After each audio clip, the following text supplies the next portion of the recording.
What's up, everybody? Welcome back to Make It Kustom. I'm Carl Fisher, and today we're gonna do something a little bit different. I know I'm kind of jumping all over the place, but that's just how I roll. So today, Elio and I are going to work on the van. A couple reasons why. We've got all these parts sitting here that have been here for I don't know how long, and I want the space back, and I want the van to run. So what I've got is a small block Chevy 350 motor. I've got the whole top end from another van that we scrapped out when we were building another van a while ago. So basically all this junk plus this motor, we are going to put it together today and slip it into my brown Boogie van. So don't forget to like, click subscribe, hit notifications. Let's make this thing run.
That was dicey.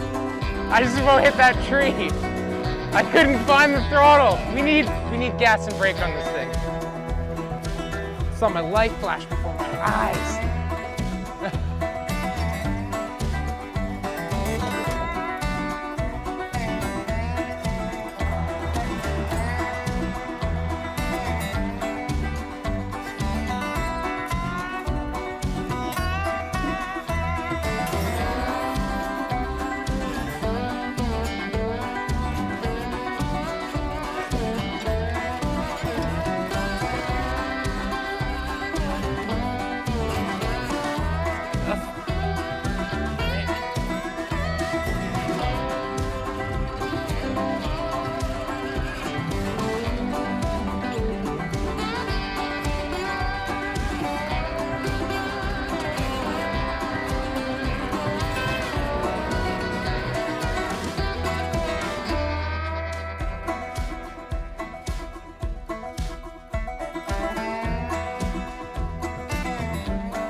Okay, there's the motor, there's the van, this goes in there. Quick backstory on the van. If you are just tuning in to this channel, you may or may not have seen this van yet. This is a van I got in trade plus cash for the Excalibur van.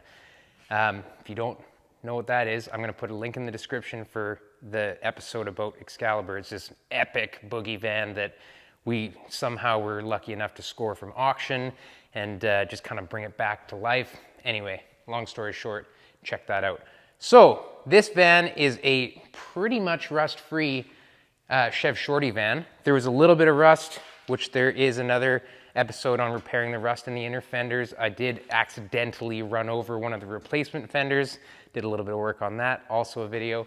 But my goal for this van is just to have a cool Boogie van that is original paint, that's a little bit beat up, that is just a nice fun old van. So that's the whole point. We've collected tons of stuff for it. I've got pipes, I've got visors, I got bubble windows and shag carpet. Today, we're gonna shove this motor in, but first, we're gonna have to do a little bit of work before we slip it in the hole. I'm gonna flip this over, we're gonna clean a bit of it out. There's some junk in the valley here. We're gonna vacuum some of the stuff out of here that has just kind of accumulated.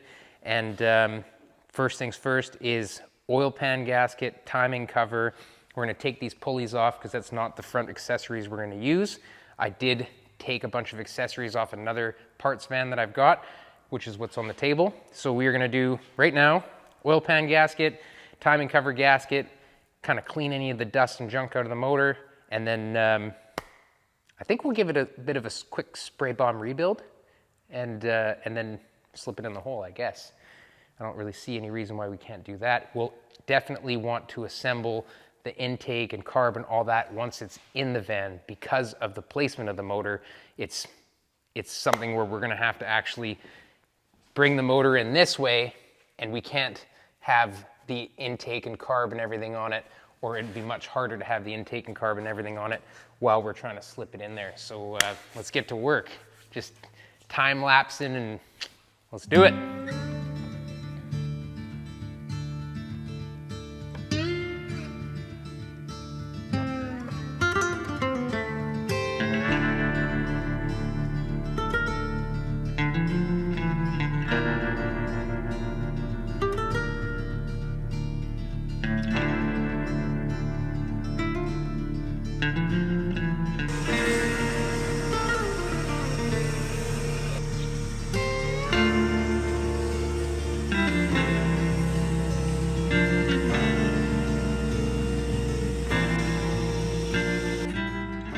It's probably fine.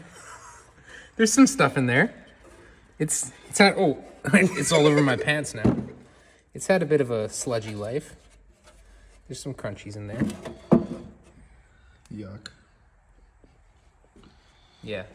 Oil changes, this thing probably just hasn't had an oil change in a long time. It's actually a rebuilt motor, believe it or not. It had a sticker on it from our rebuild company, but yeah, probably rebuilt maybe 20 years ago.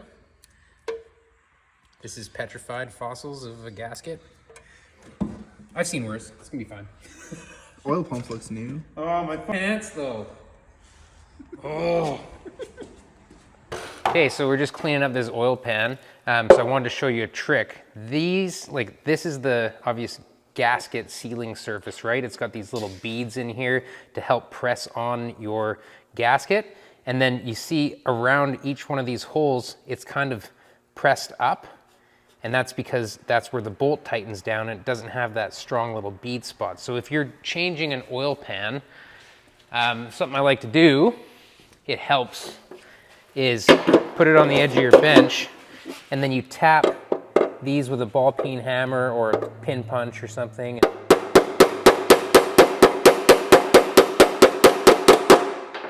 Now this bead is higher than this surface again, so that when you torque down your bolt, it will properly, set the gasket and press harder on it. I had to weld up the bottom of this oil pan. Unfortunately, I don't have another oil pan to just change it with. There's a little crease in there I was worried about cracking, but we're just gonna clean it up and throw it on.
Okay, so Elio and I just went to town on assembly, and motor looks clean inside and out. It's actually, you know, in as good a shape as I would hope from a previously rebuilt motor.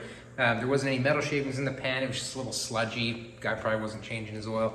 But it's all back together now with some of the parts, kind of the best parts that we have around the shop. Change the alternator, change the fuel pump, just kind of using what we got. And now we're pretty much ready to put it in. So this van came with a rebuilt transmission and a fresh torque converter. I guess, yeah, they ran it once and that was kind of it. So I'm pretty confident these are good parts. So we're gonna throw the torque converter in, slip the engine in kind of as it is, and then we'll finish assembling the motor once it's in there, just because we have such little space to be able to get the chains and everything, drop the motor in with the dash being there. But that's where we're at now. This van still has the power steering pump that we can just bolt directly onto that motor. All the fuel lines are here, transmission lines, like it was a fairly complete thing that was just taken apart. So I don't see any reason why we can't just get it all in there today right now. So let's do it.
That 9/16 wrench over there? Yeah. Land it! Landed. Hell yeah. Go ahead, lower the jack. I'm gonna pull this out and just watch it. Yeah.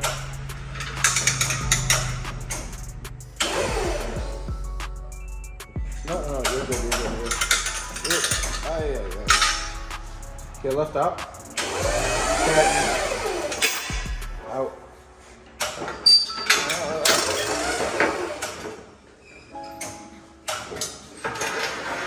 Stop the fire!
All right, back from Lordco, grab some junk. Going to continue assembling the engine. I'm gonna do headers now, put some spark plugs in, tighten up the engine mount bolts, that sort of thing, get the power steering pump bolted on, make sure I've got the right length belts, that kind of stuff. What else do I have to do? I have to do valve covers, hook up fuel to the carburetor, choke cable, have to replace a couple of vacuum lines that are crunchy, and the senders, oil sender and coolant temperature sender. I think that's it. I'm just gonna start ticking all those little things off one at a time.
Here's a little tip. What I like to do with my valve cover gaskets is I will actually silicone them very lightly to the valve cover so that if you ever have to pull them off to do valves or check anything, then the gasket will stay on here. I'm not gooping it on, making it spill out over the sides or anything, just enough to hold it to this side so that when you take it off, it always comes off the head instead of separating this gasket and having to get all oily and fall all over the place.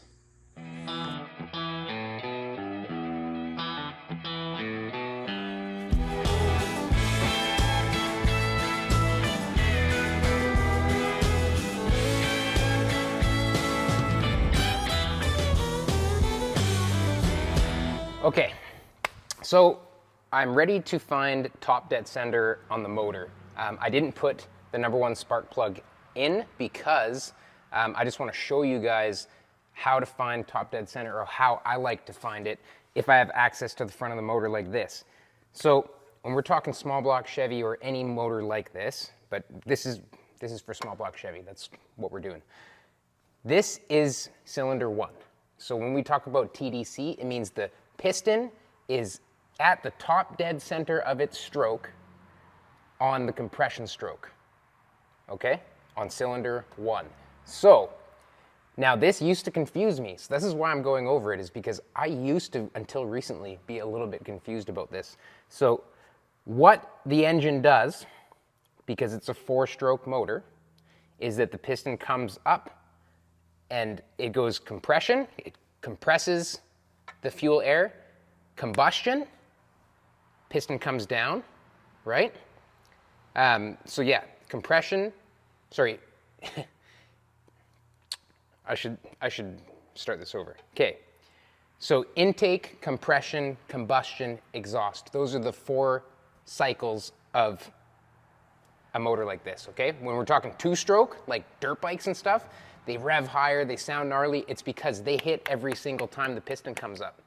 Whereas a motor like this, the piston comes up and goes boom, and then it comes up again to clear its cylinder out, and then intake fuel and air again, and then it goes boom. So it actually comes up twice for every one spark, okay? So think about that. It comes up and sparks, and then it comes up again and doesn't spark, and then it comes up again and sparks, comes up again, doesn't spark. So what's happening when we're looking at these valves, and this is how I know we're on top dead center, is that it goes intake, compression, combustion, exhaust, okay? So that's our intake valve, that's our exhaust valve. And the way you can tell that when you're looking at an engine, especially small block Chevy, that's your intake port. So these two are intakes, right? Your exhaust pipes are wider, so that's your exhaust, right? Intake, exhaust. So I'm gonna look at these valves. I want you to watch these valves as I turn the motor over. Okay, you're gonna see, actually I'm gonna try and get you closer here. Okay, so eyes on these valves. You're gonna see them open and close, but when the piston is coming up on the compression stroke, these will both be closed for that whole duration. So you're gonna see one open, close, open, and those will happen kind of like this, and then they're gonna stop moving. And that's when we know we're coming up on the compression stroke, and I will show you with a rod against the piston that's being pushed out. So I'm gonna start right now. Okay, so right now, the piston was at top dead center, so these valves won't be moving until we're ready to intake again. See, the valves are still not moving. And now it's going to exhaust, right? Because it just finished its combustion. So it's exhausting. We're coming around. Now the exhaust is done. It's ready to intake again. So when the exhaust is done and the intake is about to go, we're at the top dead center on the exhaust stroke, right? So this is not getting combustion right now. So we're gonna see the intake valve go down. Now the piston's coming down, drawing in fuel and air. Now it's closing because we're at the bottom of our stroke. We're finished drawing in our fuel and air. Now it's gonna come up and for compression stroke. This is where, when the piston gets to the top, that's our top dead center. So I'm actually gonna stick the rod in the spark plug hole, and you'll see the rod coming out. I'll put a bend in it so you can actually see.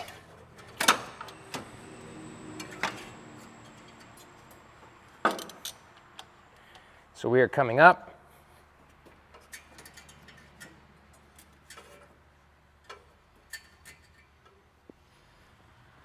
See how the rod's getting pushed out?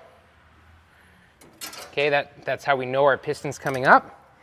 And if you can see, there's our top dead center line. There's actually a timing mark right here, but I'm just gonna bring this up to top dead center. To the timing mark, I went a little far past. Right there.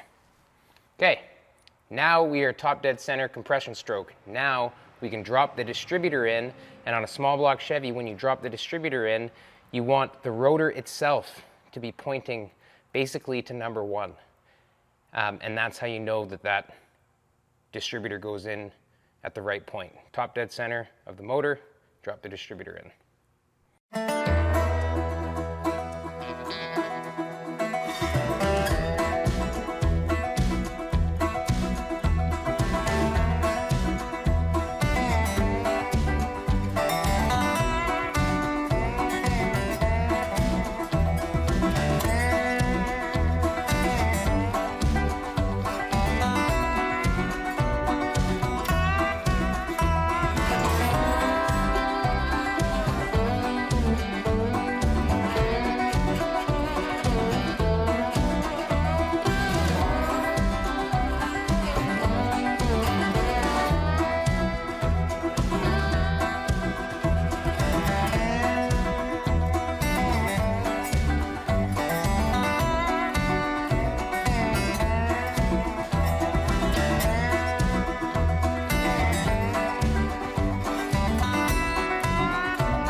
whatever.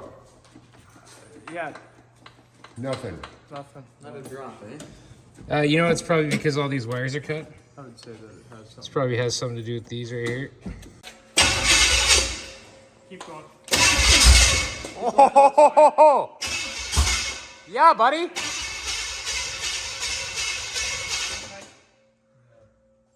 I mean, it did poop. Yeah. Okay, go. Ready? Yeah. Big fire in here.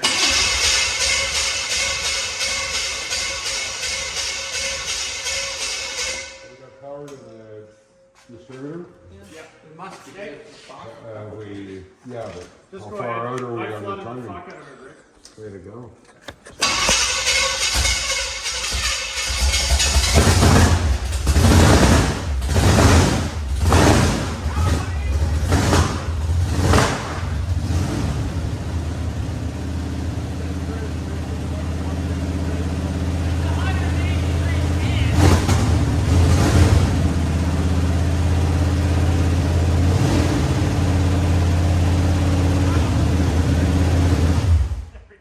Hey. There you go. Woo. Now you guys more motivated, eh? Oh, I got motivated now. Motivation, brother. Okay, so a couple of things have happened on the old interweb parts buying in the past couple of days. So I first went and found this guy. Didn't have one. I've got a brown dash in there. The project just never had one. There's a red dash and another red one of these, but to find the actual, I don't know if it's a rarer one or not, but this one's got like a burl trim and this little chrome thing, so it's kind of hard to find this piece. So I was stoked, found that, and then realized that I probably should have picked up the dash as well from this other van that I got this from, and so here it is. So I'm gonna swap the whole dash as well, just because it's kind of a nicer dash than the one I've got. There's a couple of differences. The only difference that I can see is that this one I think is from an 82, or I think so, because it's got the key ignition on the column and mine has the key ignition on the dash. Also has a little bit different spot for lights. Anyway, we're gonna use this, adapt it in. That same van had door panels, so I picked up the door panels. They're not dark brown like the seats that I have, but nice, clean, crispy door panels. We might dye this the dark brown, and anyway. Then, Elio comes today, and we went back to the same van and pillaged it more because why not? There's some rust-free doors. We picked those up because they were cheap, and they've got some hardware that I need for the vent windows as well. And then I figured might as well get this little brown curtain, you know, that attaches to the headliner. I don't know. We've got a sunroof in this van here, so we could cut the sunroof out. It was all really cheap. I just couldn't leave it there. So we went and picked it all up. Elio and I today, our whole goal is just to try and get this thing to drive out of the shop and kind of gut all the parts that we don't need with the project, put it to the side, and it won't be done. We're still gonna have to weld on the whole front end and do all that at a later date, but I want the van to be able to drive around.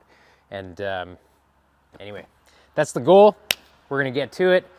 Here, we're gonna dye these, paint these. We're gonna cover this with some fabric, and let's get on it.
So if this works, this is what we were using. We were using SEM plastic and leather prep, prepares plastic and leather substrates for painting. And we noticed that it kind of like went on and dulled out, like it was etching the plastic. So hopefully this this paint that we're using, what is that, Krylon, just regular paint? It says it's good for plastics too, but it's always important, I find, that if you're doing something plastic, you have to use adhesion promoter or something to help it so that that paint really sticks. So we're gonna try this out. Hopefully it works.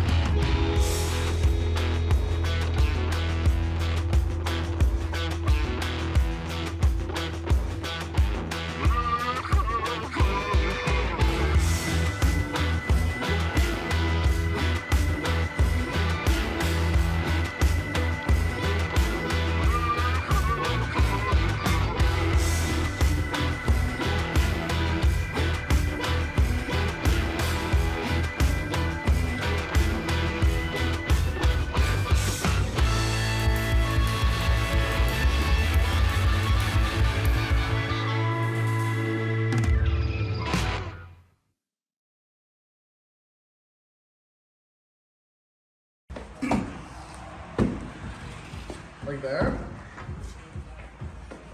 Yeah, I think so, like slightly forward like that, yeah. Wherever they look best. Like it doesn't. Yeah, go back a bit. Back a little more. I just want to see what's back more. Think right in the middle or like? I mean, the middle's cool, but I feel like up front is kind of, is it more badass? I don't know. Does that look proportionate? Not really. What if they were like oh? No. No, it's too close to the back. Like the mounts should be like in line with the rocker. Well, there are these little holes right here, so maybe it's like that. Oh. Yeah, I think that's a good location right there. Step back, Charlie. I got it. Good. Yeah, like basically dead center. Yeah, slightly forward, like where you're at. Yeah, I like it.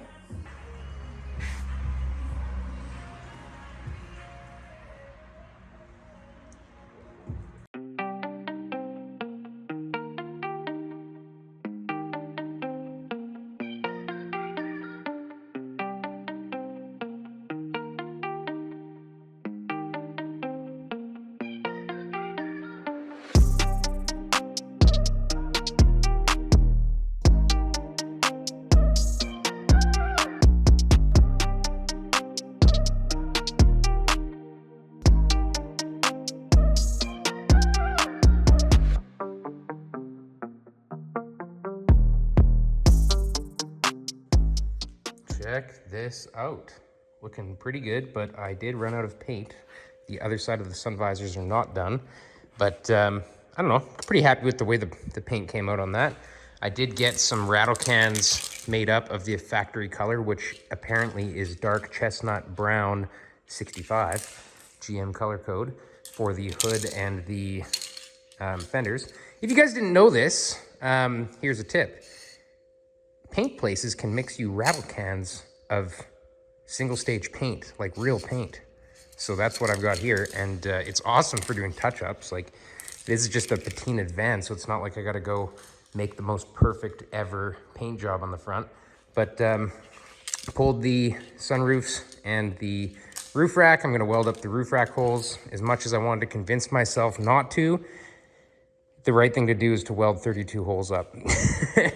And then also the other 1, 2, 3, 4, 5, 6, 7, 8 holes that makes up the back door ladder. I'm not sure whether or not to keep the, yeah, okay, well, I'm gonna ask your guys' opinion. So I'm taking off the roof rack for sure, so the ladder is gonna get gone. Elio thinks that the ladder looks cool no matter what, but to me, the ladder doesn't make sense if you don't have a roof rack. I'm thinking delete the ladder, but there's also these 2 holes in here and holes in the hinges to weld up if I wanted to delete the spare tire mount. So I might do that as well. I don't know. I don't know. What do you guys think? I already have a new bumper for this too, in case you're wondering. But for the rest of the evening, I'm going to continue on. We're gonna get this old dash out of here, put the new dash in, try and hook things up so that this thing can have the doghouse put on it, and we can just roll it around. And then I think in the future, the next step would be putting the front end together. None of this stuff is welded on yet. Welding up all the holes, that kind of thing. But for now, I'm just gonna do the dash, that kind of stuff. Here comes the 68. Back of Steph's tow truck. There's our chassis donor. 410 posi, 14 bolt. My dad's little work truck currently has a 350 Turbo 400 setup, but we'll be getting all the goods.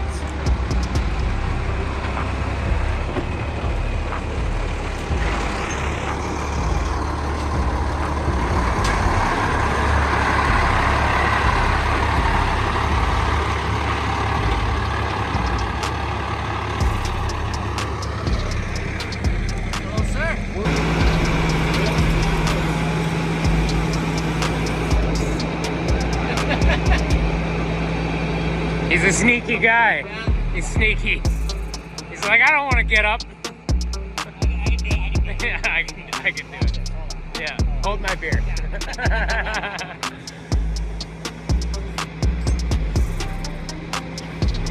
Do you have 3 hands, Ben?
right, well, dash is all buttoned up. We got our horn button.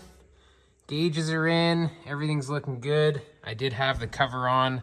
I did put our doghouse piece on. That all bolts on nice. Seems like there might be an ignition problem. It seems like they're, I don't know, weak spark maybe. But it is running okay. I just, we thought it was wires, so we put new wires on it. And it just, I don't know. Benny might have to come by and give it a listen. I might actually swap this distributor out too. I just don't trust it. But that's that. Check it out, Rally STX. Put that on there. That came off the parts van. But yeah, super stoked. She's running. She moves. It actually did a small posi burnout. I didn't get it on film, but it was awesome. Yeah, anyway, we're just moving right along on the van, getting stuff done. Some of which may not make sense in this timeline, but woo, this stuff is shiny. Anyway, yeah, that's that. So I just want to thank you all for watching, liking, subscribing to Make It Kustom. Really appreciate it. Love working on this van, and to be honest, I'm trying to get this van buttoned up so that I can get it out of the shop. I really want to get back on the Zephyr. I don't know, I know some of you guys, that's your favorite. Some of you guys, Cadillac's favorite. Some of you guys, the van's a favorite. But for me, the weather's turning, and I don't know why. I just want to start working on chops inside here where it's nice and warm. So I'm going to get the Zephyr going pretty soon. But we're just about there at the van. Once it can move under its own power and I can get the sunroof sealed and the windows put in it, that's going to be a big milestone for this thing. I did take the rack off, and we're going to do a couple more, maybe just one more, maybe two more van videos. I know I'm going to show you guys a little bit on how to weld up holes in sheet metal. That's a common one people ask me about. There's 32 holes from the roof rack on this thing and a couple holes in the back door. So we're going to work on that. We're going to get the front fenders on it. We're going to show you guys that. As soon as we're through with this, like I said, we're going to hop onto the Zephyr. So thanks a lot for sticking around. Thanks a lot for supporting, loving, liking, subscribing, all that stuff. I know I already said that. Don't forget, if you want to support a little bit more, Custom Crew, $5 a month. You get the badge by your name. You get a discount for our web store. And it just helps us recognize your comments and make sure that we answer them a little bit faster. Like I said, thanks again, everybody. We'll catch you on the next one.